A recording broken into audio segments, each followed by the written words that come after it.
Ciao Paisans, welcome to a quick off-schedule episode from your favorite football podcast, Calcio Culture. It is your boy Logs. We've got Vos on the mic today as well.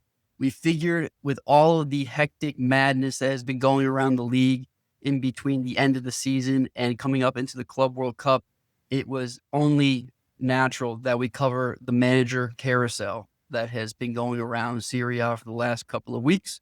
And we are here to give you every little detail, keep you up to date, and come back with updates as they come through.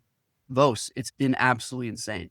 Yeah, mayhem. It's been absolute mayhem. Some very questionable decision-making by the clubs, I think, on several of the manager decisions, from new hirings to sackings. A couple of them seem to have gotten it right. But what I do like about this is most of the clubs are getting this out of the way early and not letting this drag on. Because if you do let this drag on, it kind of stifles your transfer window, because you do buy players for multiple managers, but you also, when you pick a manager, you're kind of going in a specific direction. So you also need to get new players to help with that system. So if you don't get this out of the way in the next, at this point, if you don't have a manager now, you're kind of already late. You've got to get this done in the next 1 to 2 weeks, or else you're in trouble, because the players that you've identified might go to another club. You're still on hold. And if you don't have a manager, you have nowhere to go, because that is like the number one thing you need to start a preseason. So you have nothing to do until you get this done. 100%. And I think that there were some teams that may or may not have been caught off guard by some other teams' moves, which put them at a little bit of a disadvantage, which we'll get into.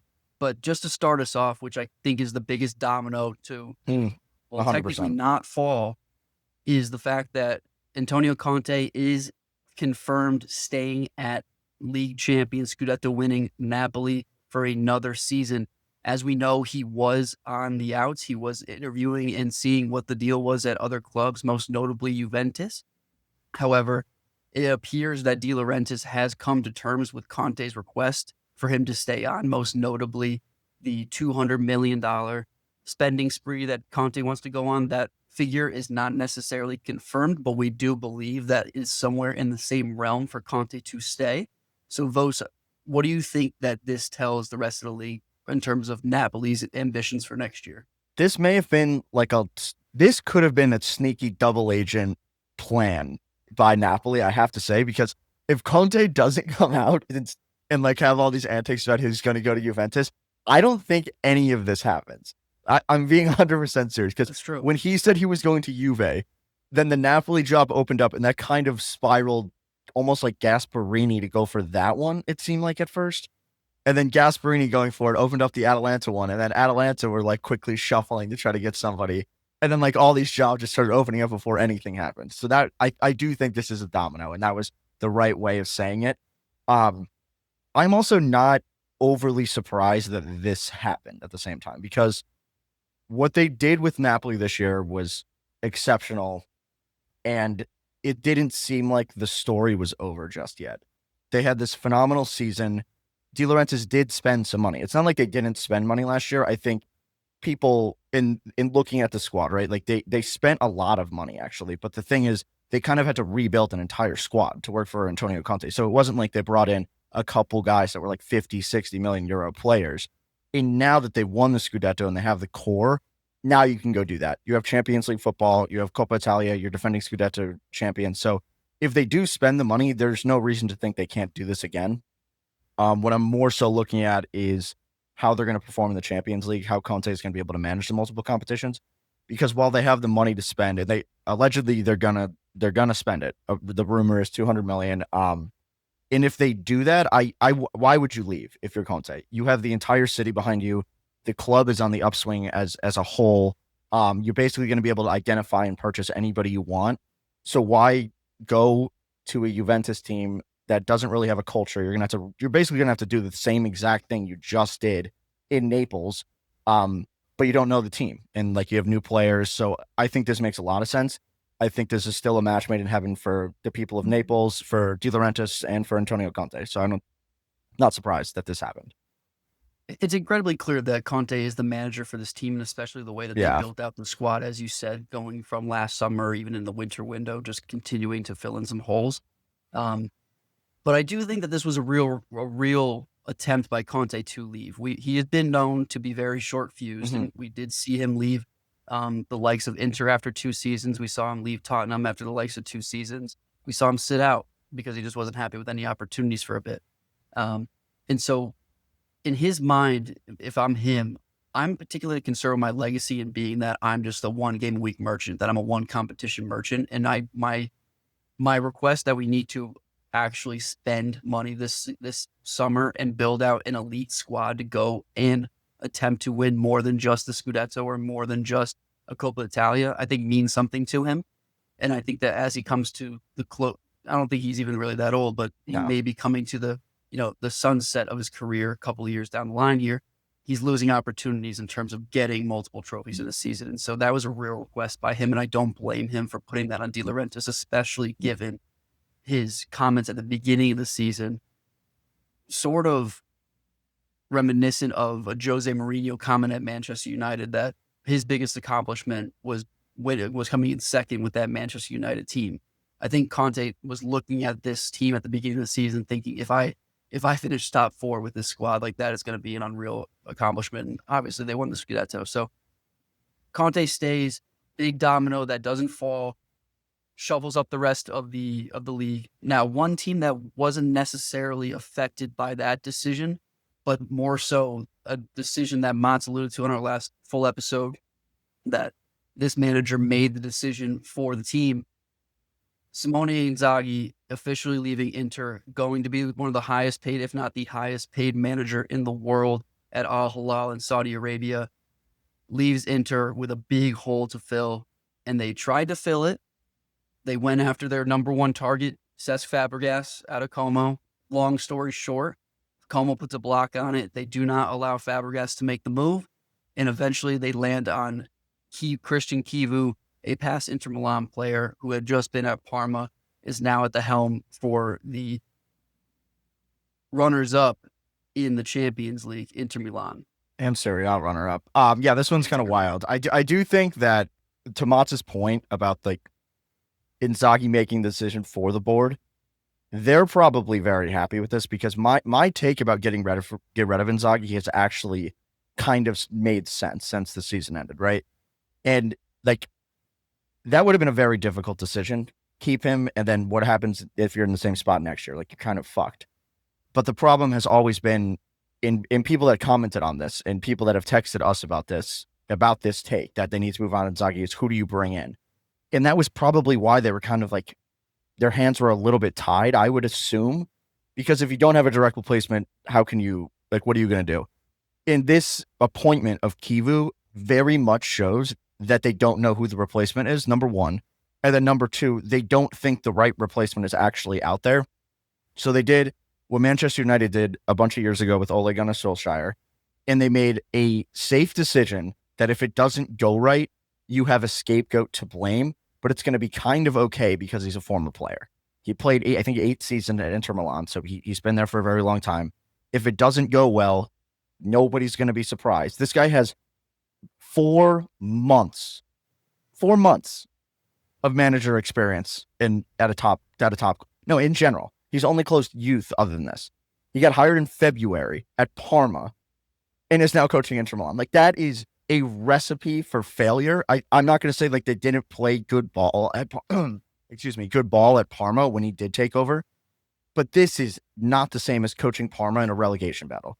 This is, you have a full summer, you have a transfer window, you have international players, you have 3 competitions, you're expected to win every competition you're in, and you have 4 months of managerial experience of players that are not big attitudes, big egos, top-level players. This is a recipe for failure, and this could be one of those ones that ends up like Roma, right? At the beginning of the season, they kept kind of a similar manager, although De Rossi had way more experience. They went with a guy that was kind of the safe option, and they could lose 5 games to start the season if this is not done correctly. And then you're immediately in the point where, okay, now we need to hire somebody else. Nobody's out there. Like, that's already why you have Chivu. So what are you going to do in that? And I just don't like this anywhere. That's all I got to say. I think the other aspect that makes this difficult for Chivu coming in is, based on his experience at Parma, for a guy that has played, like you said, a bunch of seasons in Serie A at a very high level on a very good team, the players on Parma look up to him with a lot of respect. They respect his stature. They respect his experience in the league. Now Chivu comes into a side where these players have already achieved much more than what he did in his time at Inter Milan. So they're now in a position where they may or may not be looking down on him, right? It's a very different dynamic. Not only that, but then you have to go through a transfer window where, yes, you do have a sporting director that you're working with, but player recognition and player recruitment is a huge part of being a manager and identifying the players that you want to bring in for whatever system that you decide you're going to implement after your 4 months at Parma. That's another huge issue. And then on top of that, Parma was playing 1 game a week for the entire 4 months that he was there. Inter is now going to be going after, based on their historical and fan base's quests and assumptions, is going to be competing for all 3 top competitions in next season. And that's no easy feat. Top managers fail to do it all the time. Inzaghi, perfect example. So to have Chivu come in, I'm not entirely sure what the expectations are for this man. I wish him all the best. He is getting thrown into the pit and just being asked to just fight his way out. Yeah, what I think might be, I just thought about this right now. What might be an interesting knock-on effect of this appointment is 2 guys that are heavily linked away from Parma, and Boni, who is their striker, had a phenomenal season. He's pretty much linked to most of the major clubs in Italy. And Leone, young Italian center back, also linked to pretty much every club. Inter need a striker, and most likely like in that third rotator or maybe even a starter, depending on how they're feeling this year. And they also need a center back. Direct knock-on effect. They just got the Parma coach. Why wouldn't these guys just go to Inter Milan now? Like, you have your choice of club. Stick with the manager He like that also works in his favor. Like, I know what these guys are going to give me. I know how they play. And it's a little familiarity, I would call it. So I think that could be a win-win, and I think that would actually be a good move for both of the players, because you're going to the best team in Italy, in Inter Milan, and you get to keep your coach who already likes you and got you to the point where you're at. So that would make a lot of sense for me, for Inter to just get those done right now. You have your third striker. You have presumably either a new center back or a right center back in Leone, who, again, like every club in Italy wants this guy. Whether it's warranted or not is another discussion, but go get it done. You need a center back. I would love for that to happen in the next 2 weeks. That'd be great. 100%. And that goes back to your point of you need to get your manager in very quickly. I think that definitely went into the discussions there. We need to get our players in. Let's get this guy in. That gives us a step above the rest of the league and some 2 very young aspiring players in Serie A. So that's a really good point, Bose. But to move on to another team that has historically done an incredibly phenomenal job in the window, we move to Atalanta. Now, Atalanta, not to spoil the rest of the table here, but Gasperini has left. Gasperini's going to Roma. We'll touch on that in a second. Atalanta decides to turn around and hire Ivan Juric, who we are familiar with from this season for his short stint at Juventus. No, Roma, excuse me. I don't know what they're thinking. Listen, I agree. I don't know what they're thinking, but I still fall on the other side of things with Juric. I think this year with Roma, for those of you who don't know, he coached like 8 or 9 games. It was not good. Like, they were very bad. He was the transition guy between De Rossi at the beginning of the season and Ranieri. It literally could not have gone worse, so he got sacked pretty quickly. But before that, he was on Torino, and he did a pretty damn good job. I would say they finished kind of like in the same area, but I think the team was probably less talented while they had him. So I do think he's a good coach, and I think he's a good defensive coach. Why this doesn't sit well with a lot of people is because this is a complete 180 from Gasperini, and I don't think this brings the club further forward. Like, I think Ivan Juric is good enough to be coaching in Serie A. I don't think he is ready or good enough to be coaching a team playing in any European competition at all. He hasn't shown us that he's capable of doing that. So that's more what I don't like about it. What I think the Atalanta board was doing, and I don't even know what they're doing. I can't really justify this because it's not even like there were other guys out there, because I think there are other coaches out there that would have made sense. Particularly, I think Palladino would have been good. I think Baroni would have been good.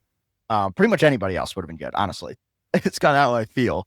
But what I think went into this was that Juric is a good defensive coach.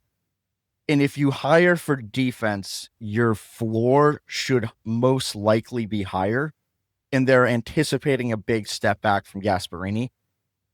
But at the same time, this could be similar to Inter Milan, where they didn't identify the guy they really wanted and they need a scapegoat. So when this doesn't go well, it's not all that surprising because you failed at Roma and we can get rid of him and start again.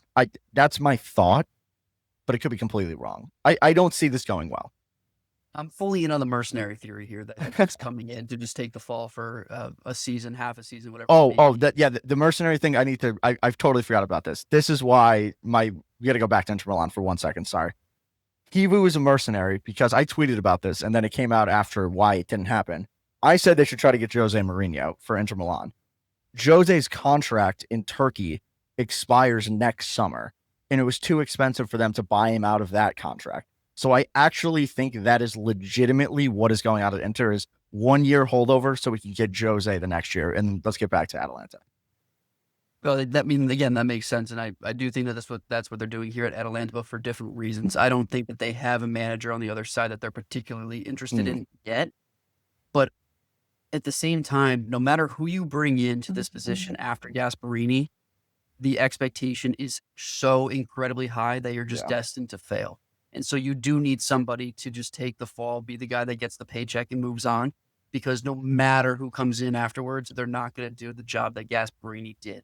So it's almost giving the inevitable long-term coach on the other side of Juric the right runway, the right leeway, a little bit of a lower expectation hurdle, because no matter what, Gasperini had his hands and his fingerprints all over this team, as we like to say, and all over the club, not even the team, like the whole club, in the city for that matter, the whole thing. As you make that whole point, so in terms of getting away from the Gasperini era, I think that's the only part of this that makes sense. But if they truly wanted Juric to be their guy, it's a total 180. And to me, if that is the truth, and that Juric was their number one guy outside of Gasperini, Atalanta is fully committed to going down the embers and a selling club. They will never ever be that buying club, the one that's going for all three competitions. They will always just have the expectation of being top four and recycling the club and just making a profit wheel every single summer, because this guy is not the long-term solution to follow up the Gasperini. See, like we do as humans have this recency bias. And if you had told me this was going to happen at the beginning of last season, like Gasperini is going to leave, Juric didn't get hired by Roma. Let's say that never happened. If they had said Juric is the guy taking over after Gasperini and the Roma thing didn't happen, I probably would have been very high on this. I was always high on Juric, but the Roma thing is very scary for everybody, which was warranted. It was very bad. But at the same time, thinking about this a little bit more, it is a weird hire, but the board could be looking at this as this is exactly what we talked about a million times this season with Gasperini, with Atalanta. The best piece about them was how offensive they were, but that was also what created their ceiling, because they conceded a lot of goals. And this year it was a lot better, but that ceiling was still there because the defense didn't get kind of sorted out. This might be the board being like, we need to completely change the culture here. Defense has historically won the Scudetto. Defense gets you far in the Champions League. Maybe it's time for us to start transitioning to like maybe a more sustainable way of playing, which isn't a crazy thing to think about if you want to go in that direction. I don't know if that's what it is, but it does push you. Like, your culture is completely changing now as a club, going from Gasperini to Juric. So if that was a priority, this is actually a pretty good transition guy to get you there, because he is a balance of offense and defense, primarily a defensive coach, but just food for thought there. That could be what they're trying to accomplish. Listen, my hesitation falls further than just the Roma stint this past season. We look at Torino's performances while he was the manager, and they never got much better. And for an Atalanta team that just came in third and had the potential in the squad, if they keep most of their players, to make another step, I think it's a weird move. But in any case, that remains to be seen. At least they got their guy in for the entire transfer window here. Somebody that's not necessarily concretely here for the long term, but maybe just for the summer, is in Juventus, in Turin. They are staying with Tudor for now. And Vos, you hate this.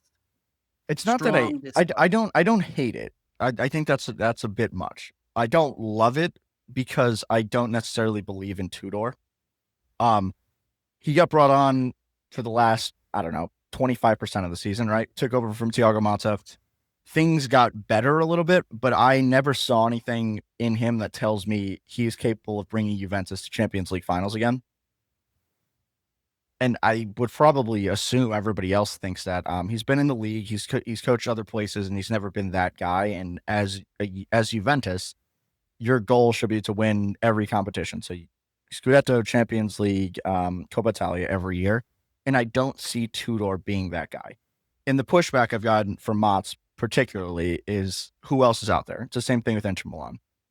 And for me, the way that I have kind of looked at this is the floor on Juve is essentially where they finished. I mean, they have one of the best rosters in the league. Tudor's floor is what? Like around this area too? And there's other guys out there who probably have that floor. Again, I point to the guys like Palladino, Baroni, like they've been around. I think they're better coaches than Tudor. And then you look at the other side of things. Okay, if we keep Tudor, what is our ceiling? What, like, is he going to win the Scudetto? I don't think so. But when you look at a guy like potentially Palladino, potentially Gasperini, he's no longer available, but he was. Palladino, Gasperini, Baroni, you look at them and you say, okay, these guys' ceiling is winning the league probably and potentially going deep in another competition. So while it's risky to move on to somebody else, if I'm Juve, why am I going to keep Tudor when the floor of the team is kind of it's going to be the same no matter who the manager is, but I can take a risk and go after somebody with a much higher ceiling, even if it's for 1 year. And if I was in charge of the board, I would go in that direction. You have an amazing roster, regardless of it not fitting quite right this year and some players underperforming. But if you bring in the right manager, you might get the most out of a guy like Douglas Luiz. Like if they do keep him, like this was a guy who was amazing in the Premier League. So I would move on from Tudor. If you don't think your current manager is that guy, you've got to move on. Like you can't just be waiting and kicking the can down the road. You got to go. If you're not getting better, you're getting worse. And I certainly agree with you from a roster perspective. I do think that the floor from a talent level is probably fourth, fifth. But I also say that coming from a Milan fan, and I thought that our roster floor was probably 4 or 5. And obviously I was impeccably wrong. Granted, our roster's full of a bunch of gagoots, and there's much less Stunad going on at Juventus. But I agree with you. I think Tudor, they probably need to move on from Tudor, although a little continuity never hurts. And I'm not sure that they had anybody in mind going into the summer. And so depending on how this window goes, again, they also just got rid of Giuntoli. So a lot of transition going on. Do you really want to get rid of your sporting director and your manager at the same time? Maybe that makes sense to match it up. But depending on what the market is outside, and for whatever reason, De Zerbi is just nowhere to be found in Serie A right now, and I have no idea why, but apparently no one's in on him. So if they feel more comfortable with Tudor and how Tudor got along in the locker room, which we found out this season for a lot of teams is incredibly important, maybe you don't move on. Maybe you keep him. So yeah, the only domino at this point that I see at Juve, because I don't see anybody out there right. Like if they were going to do this, I think it would have already been done. The only thing that I see potentially happening is this past weekend, Italy played, who'd they play? Turkey. No, did they play Turkey this week? No, it was Norway. They played Norway this weekend. Norway, sorry. Yeah, they got absolutely destroyed, 3-0. We're never in the game. Manhandled. And on the back of that, people are wanting Spalletti out. If Spalletti leaves the national team and that happens the next week, I could see Juve hiring him. I think that would be a very good fit. The only thing would be getting Locatelli on board because he is the club captain. You're going to keep him. And Spalletti has never really liked Locatelli from what we've seen from the national team. So that is a little bit of a hiccup, but that would be a very interesting appointment for me. Spalletti has gone deep in the Champions League, obviously coached Napoli when they won their Scudetto 3 years ago now. I think that could be potentially a match made in heaven. I could see him getting a lot out of Yildiz and kind of elevating him, maybe not quite to the Kvaratskhelia level, but at least getting the most out of him in that sense and kind of turning him into a superstar player. So that one would be very interesting, but just food for thought again. We can keep it rolling. Spalletti to Juve. rumor. You've heard the rumor here first. But something that's not a rumor, something that's concretely a magnificent hire, is from the Wolves in Rome in the Capitale. Roma bring in Gasperini, as I said earlier in this episode. Absolutely magnificent hire. We've talked about it all season long, that this Roma squad would benefit immensely from a manager like Gasperini, now coming to fruition. Gasperini to Roma. Vos, your thoughts? Well, not your Gumar anymore. Your favorite team, Atalanta. You loved them all season. A little bit of a hiccup towards the end, and maybe you don't like you don't think that the season ended up the way it should, but you're definitely a fan of Gasperini. You love Roma. I mean, what's better than this for you? I wish I was happier about this. I do. You seem incredibly upset. I'm not upset, but this one is risky for Roma. Gasperini has failed at bigger clubs, and the way that he plays is very hit or miss, and we've seen that. Granted, I think the squad that he has actually is going to fit that 3-4-3, 3-5-2, whatever you want to call it, that he does play. But I could see this going bad. He has struggled with big egos in the past, and struggled on the big clubs. Your ceiling here is definitely winning the Scudetto, but your floor is being bad, as we saw with this team. So I like the direction that the board is going with this one. We want to get more offensive. We want to play good Calcio, which I'm happy with. And I'm not sure who else they would have gone with, but this is risky. I don't think by any means Gasperini is 100% going to be the guy for 3 to 4 years. He could be. This season they could win the Scudetto, and I wouldn't be surprised if it happened.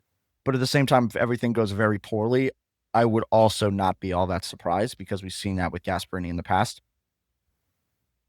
But it could be amazing. This could be the best team in Europe to watch next season with Gasperini. And I'm being that's not even hyperbole. That's being 100% serious. Manu Kone, Pizzilli, Paredes, whoever else they add, that two-man midfield is going to work amazingly in this system for him. I think Dovbik's going to be a nice centerpiece. I'd expect him to get a lot of out of Sule. So I think player personnel, it should work. It should work. So I do like it in that sense, but it is a lot of risk to take on, especially going from Ranieri to this. Very different style managers. You're kind of shifting the whole culture of the club, like we said with Atalanta. Moving on from him and bringing him in, big shifts for the club. It's a big shift, but I think it's the perfect shift, from my opinion. I do think the floor could be potentially 7th or 8th, which is not at all what you're aiming for as a Roma squad, especially after this season. But when you look at side by side what the Atalanta team was this year and what the structure of Roma could be next year, it's almost perfect. You look at the base that Retegui had built at Genoa, now going into Atalanta and becoming the Golden Boot winner. That's kind of where Dovbik's base was this. That's a good point. Really good point. I really think that could be a really big step up for Dovbik, especially going to a 3-4-3, 2 cams up top, just mashing balls into the middle if that's what Gasperini decides to do in terms of a play style. I think that Manu Kone could be the next Ederson. Very similar in terms of an engine and very talented player. I think he's already there. I mean, and if he's already there, then great. Then he needs to take another step up above that and really fully solidify himself as that elite midfielder. I think Sule, Baldanzi, Pizzilli, those young guys are going to love having this type of a manager in place, one that's committed to developing the younger guys. And I don't think that there's a lot of big personality on this Roma team right now. I think Pellegrini, for what it's worth, he might be on the outs, but he was never an issue in the locker room. Zaniolo's long gone. Paredes is a little bit of a hothead, but he could be on the way out as well. And so I don't think that there's going to be too much of an issue from a personality standpoint. I think Gasperini comes in here as an oracle, as a demigod, and these guys are going to respect him. And so I think the floor here is going to be, yes, 7 or 8, and because he loves to play attacking, they may need to bolster that back line a little bit next to Mancini and Ndika. And if they get a stellar center back in, that'd be great.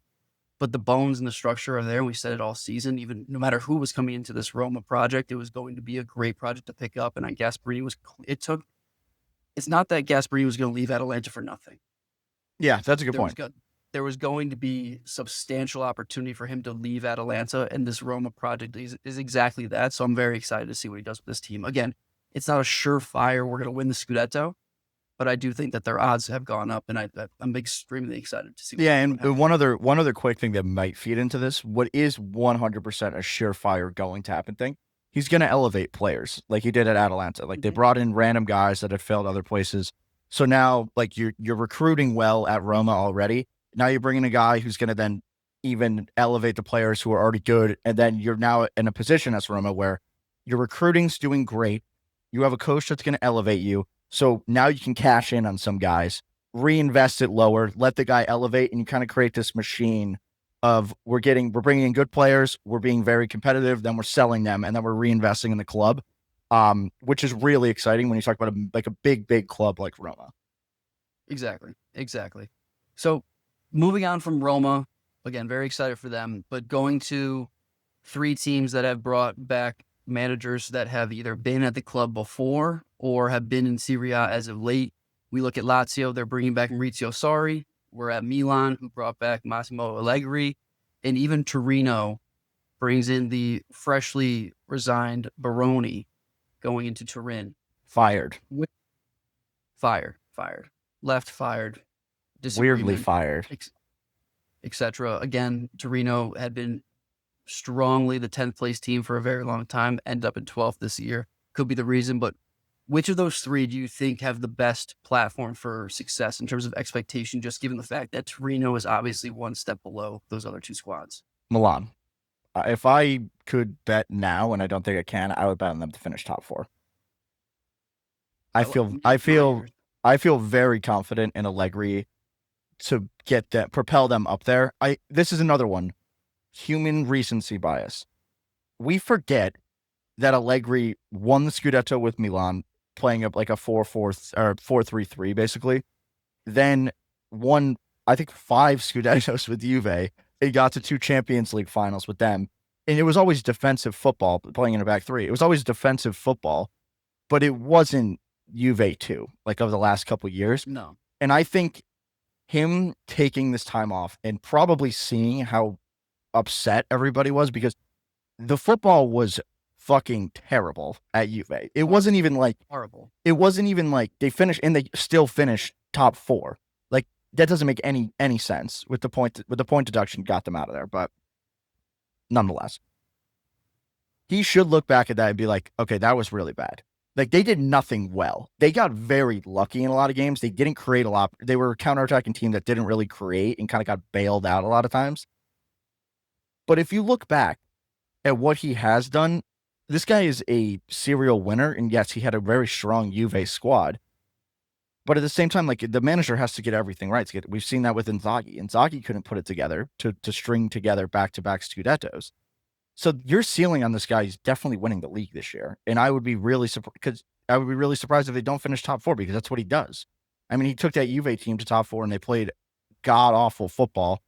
And I do think he'll look back, kind of reassess, because this guy's not like, he's kind of like a meme a little bit, because like he's kind of funny on the sideline. And he does funny things. Mm-hmm. But he's a good coach. I mean, to sit here and say that this is a bad appointment would be insane.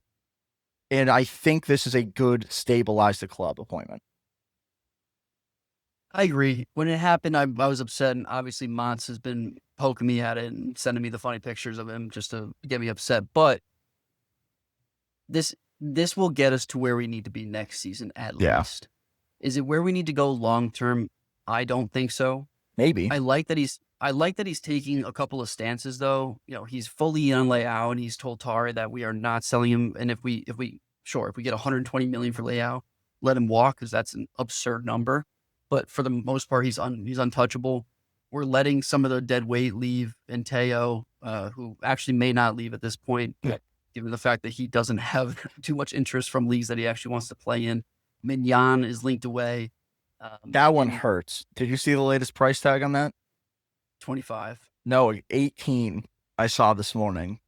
Oh, I didn't see. No, I thought last time I saw it was 25 million pounds was the. Oh, I saw 18 euros today. Yeah, that'd be very bad.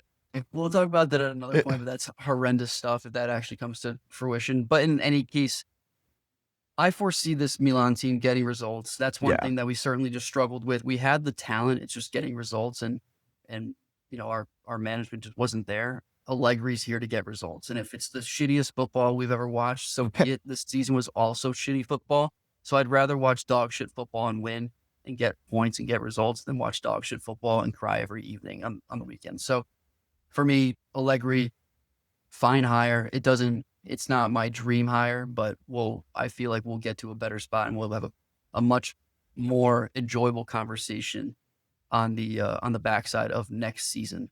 But in any case, we talked about Sarri going back to Lazio a lot. This could probably be a lot of I think that one. I also think that one's. I think that's a good appointment as well. I like that. I didn't like him getting rid of Baroni. I get that things went wrong at the tail end of the season. They didn't get European football, but I think to sit there and say he did a bad job, enough to fire him, is kind of crazy. I mean, he did have a lot of injuries. I still would say that squad's not the strongest squad in the league. But if you're going to bring in a guy, Sarri's been there. He's finished in second place. He's had a tremendous amount of success. He's developed players well. So I do think that's a good appointment. And I think the ceiling on that one is top 4 as well. Yeah, we'll see. I mean, I think the roster there is not as I guess promising, but especially if you lose it's another stabilizing move there, especially given the fact that Baroni just kind of fully out, and you may lose Ravelli, you may lose a couple of names, but there's a couple of teams here, Vos, that you wanted to touch on, very quick hits, but a lot again, the carousel's crazy. What else do we see? Yeah, when you go through the rest of the table, there's a lot more guys. Starting with Fiorentina, just to touch on that. Rafael Palladino, if you've listened to our podcast, we talked about him all season. We've loved him. We think he's been one of the better coaches of the year. I think he was manager of the month a couple of times, at least once. Had a very successful season at Fiorentina, extended his contract until 2027, and then abruptly, in the carousel fashion, resigned. It's since kind of come out that he was butting heads with the president of football, essentially, and basically told the owner, it's either me or him, and just resigned on that. So it's insane that he hasn't been hired yet, but he's still available. Going further down the table, Como ended up keeping Cesc Fabregas. We talked about that. Partially owner of the club, so I think that also could have gotten into it a little bit. In Torino, we mentioned that one as well. They sacked Paolo Vanoli. I am adamantly against that one. I would love for him to be coaching a team this season. I think it could be Parma. I think that'd be interesting because Chivu left. But I would hate for him to not be in the league because I do think he's a good coach. Had some issues at Torino this year, injury, player personnel, that sort of thing. But he did elevate quite a few players, including Ricci, who they're presumably going to sell for a pretty hefty bag this summer. And they hired Baroni, another manager that I've loved. So I think things will be good in Torino still. At Genoa, Patrick Vieira, very good season for him. It now linked to a lot of different clubs in Italy, which I don't think he's ready for personally. I also don't think he is going to be a European competition kind of manager ever. I think he should stay at Genoa. I think that would be the best thing for him. A couple other ones going further down the table. Hellas Verona, keep Zanetti. A little bit interesting. I'm surprised. They were very bad for a lot of the season. They had some good times, but I think we'll have the most goals given up as well. It's just bad in general. I think he'll have a short leash going to next season, but it is what it is. Cagliari moved on from their coach. I completely am spacing out on his name, which I guess could go either way. They didn't get relegated, so I think that's a win for them. And as I mentioned, Parma need to replace Chivu, and then a quick little promotion team drama. Pippo Inzaghi from Pisa is trying to be lured away to Palermo, who are actually owned by City Football Group in Serie B. So that's going to be an interesting one. They probably pay him a bag to coach in Serie B. You just got promoted. I'd probably go do that one. That'd be interesting. Easily. But that's a carousel. That was a carousel, right? That was a big carousel. And we're not even done yet. There's still a lot of vacancies here. Who knows if Tudor's going to be there at the beginning of the season next year. He's presumably there for the Club World Cup. Fiorentina are still managerless. It's absolute mayhem right now. Mayhem in the summer. I will say, just shout out, give myself some flowers. Mats told me I was crazy.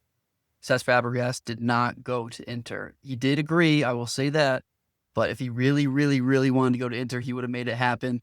He did not fight for it. He wants to stay in Como. He wants to be part of the little lads by the lake. Little boys. The little boys. The little lads by the lake. That is a project he's excited about, and so am I. But with that being said, carousel update over. We'll be back with more updates as it swings back around. But with that being said, Vos, take us away. Paisanos, do not be a gagoots, and Forza Calcio Culture.